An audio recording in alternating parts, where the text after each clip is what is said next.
Hola, hello. I'm Jay Reed in Providence, Rhode Island. I'm going to read one of Garcilaso de la Vega's 3 Latin poems. We think that he probably wrote more, but we have 3 preserved in manuscripts. All 3 are odes, Latin lyric poems in the style of the ancient poet Horace. The one I'm going to read is the shortest. It's numbered second in editions of his work, for example, that of Bienvenido Moros. I'm going to read from this edition. This is Moros's shorter edition of Garcilaso, first published in 2001. And I'm going to tacitly correct a few typos as I go along. The poem is addressed to Juan Genesium Sepulvedam and alludes to his theological work justifying Christian warfare and to his account of Charles V's war in Tunisia. I should note that I'm going to pronounce the poem the way I pronounce ancient Latin, approximating the ancient phonetic values. I would assume that Garcilaso learned to pronounce Latin more or less like his native early 16th century Spanish, and maybe when he was in Naples, where he wrote his Latin poems, he would have accommodated the Italian pronunciation of his humanist friends who were his audience. But I'll use the pronunciation that the classical language and poetics which he uses were developed for originally. So I'll read the poem, and then I'll read an English translation.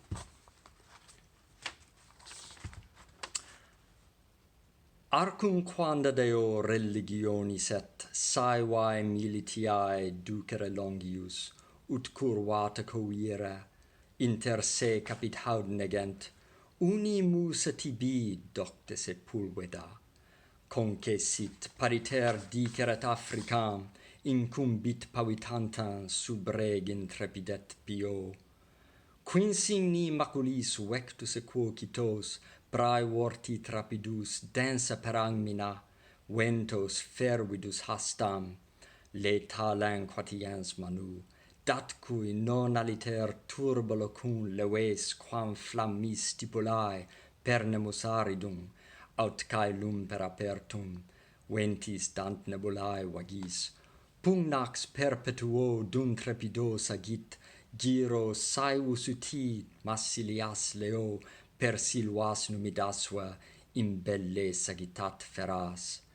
Suspirant timido pectore turribus, exalti sacian lata per aequara, campi tendere suetae, sponsae nu per amoribus, orbat heu juvenes, Caesaris inquiunt, vitat imparibus viribus armaque, congressusque nefandos, quando nomina posteris mater Caesa dedit, dum puerum student languente ruere visceribus genus, hinc est Caesare, hinc est gaudens caede nova, putas, saevum funereo limina qui pedant, aduit imposuit non ferat indida, ingentenque furorem, et caedis calidae sitim.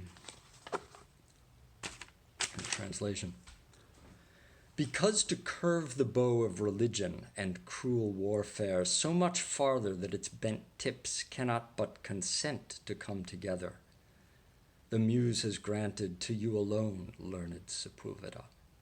So likewise it falls to you to tell of Africa trembling beneath a king fearless and devout, who astride his boldly patchwork steed outstrips the speeding winds in his rapidity through the dense battle lines, hotly shaking his lethal spear in his hand.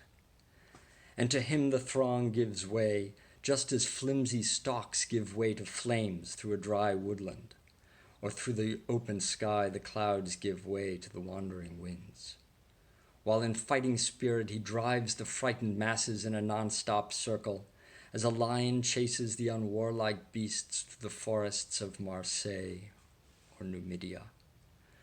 There heave a sigh from fearful breast, habituated to strain their sight over the wide, level plain from the high towers, the brides, just now of their loves, bereft.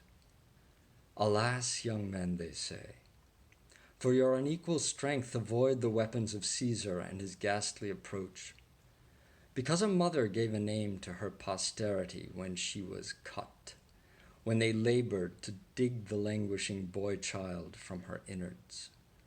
From there the family line is Caesarean. From there they take joy in fresh bloodshed.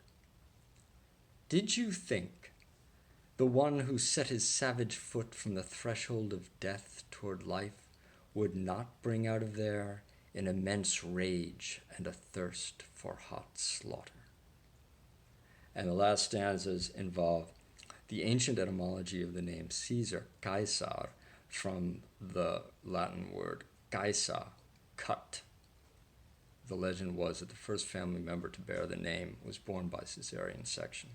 And Garcilaso also involves a wordplay here with the related Latin word caides, which I've translated in the first instance as bloodshed and in the second as slaughter.